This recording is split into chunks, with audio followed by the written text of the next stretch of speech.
It's another day of movie announcements and another day of, oh right, I forget that they just don't make good artwork on movies anymore. Isn't that wonderful? So, recently, BFI announced a bunch of 4Ks, including a new Kurosawa one, and which I think was Throne of Blood. Let me double check some of my screenshots. We got Throne of Blood and Lahane. I mean, Lahane's is okay, in theory. Throne of Blood, on the other hand, not big on, gotta be honest. There's a couple I'm not really that big on in terms of, how they look, and, at least showing some examples up on the screen.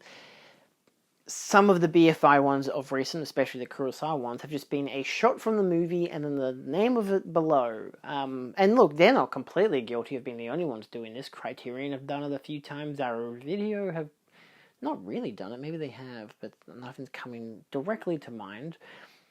But it's just a bit kind of ugly. Umbrella does it, actually, with their Sunburnt Screen line of films, where they have a screenshot of a movie and then just have the title below it or above it. Love Serenade, for example. Love the movie. Hate the whole design of that set. Yuck. Not good. It didn't even come with a slipcover. Like some of the other ones in the Sunburnt Screens came with a slipcover, which would have different artwork, like a main poster or something, but there just wasn't anything for Love Serenade, so it just looks like that. I don't like it. I know the alternate artwork, if you flip it around, has like 2 different posters, but it's still just the same shit. So, not much a fan of that, for example.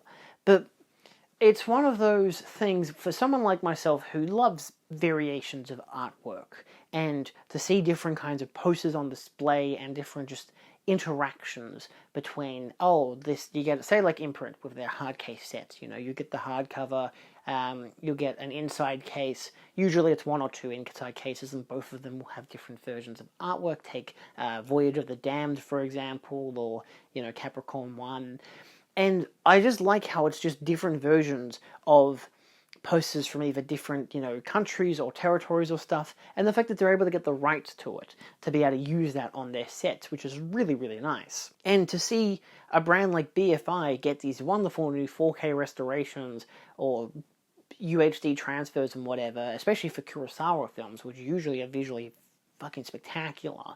Like, I'm very excited to watch The Seven Samurai. I'm just waiting for the standard one, which again, that artwork is not something I'm fond of. It's...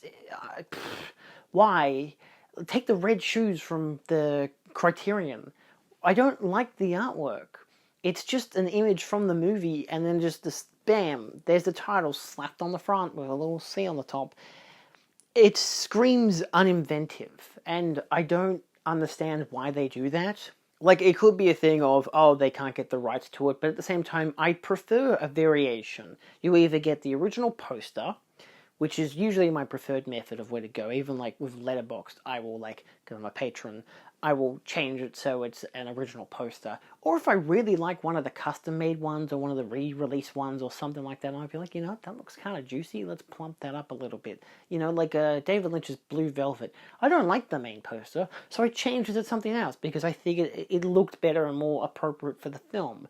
I've just never liked that original poster, And so I like the variations. Umbrella Entertainment do a pretty damn good job of giving you variations of, a slipcover and then artwork, and then the artwork has an alternate, side to it, usually to get rid of the ratings sticker, is it? The classification sticker, MA15+, R18, whatever the jazz.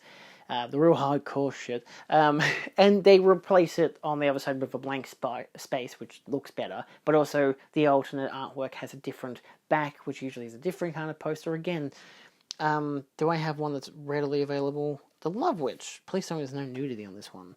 Does this one even have... Well, like the Love Witch, You get that. You open up, you get a poster. You turn it around, you get a different poster. It doesn't completely work for that, for example, because there's actually 2 movies in this set. But at the same time, it still applies. It's that same logic. Arrow and a bunch of other boutique brands who will still utilize new artwork will still have the original artwork as an adjacent that you can just swap it around to. And I really like that. If you're going to put in the effort to do new artwork, do something new and spicy. Make it inventive, make it interesting. Or do that annoying cliche that Arrow Video would occasionally do, where they're like, hey, you guys like Jarlos? Let's spoil all the best moments and put it on the front cover. But that's okay, it's reversible.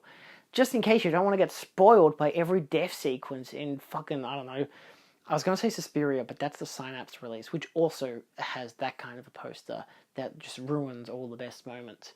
But the same thing applies. Even Synapse do it, you know? Why do they do that? I don't know. Someone just decides, let's just do that. That's inventive. Like, I don't know, be artistic with it. How hard is it? Like, take the Exorcist 2 poster, you know? Like, the original artwork is not great, but the new artwork is pretty good. And again, it's out of context. You're like, I don't know what this relates to, but then you watch the movie and you're like, you know, I get it. I actually understand what it relates to, because it's very... It doesn't matter, but it still is there. You take the Crash artwork from Criterion and you could compare it to like Arrow Video and whatever, and they've all got different releases for their artwork, but at least it's not just an image from the movie, you know, it's something with variation to it, some spice and some flavor. So, I don't know, I just want to raise my disappointment. Can I make suggestions? I guess, do what the other brands do. I don't know, license a good poster. Why the fuck do we have one image of, you know...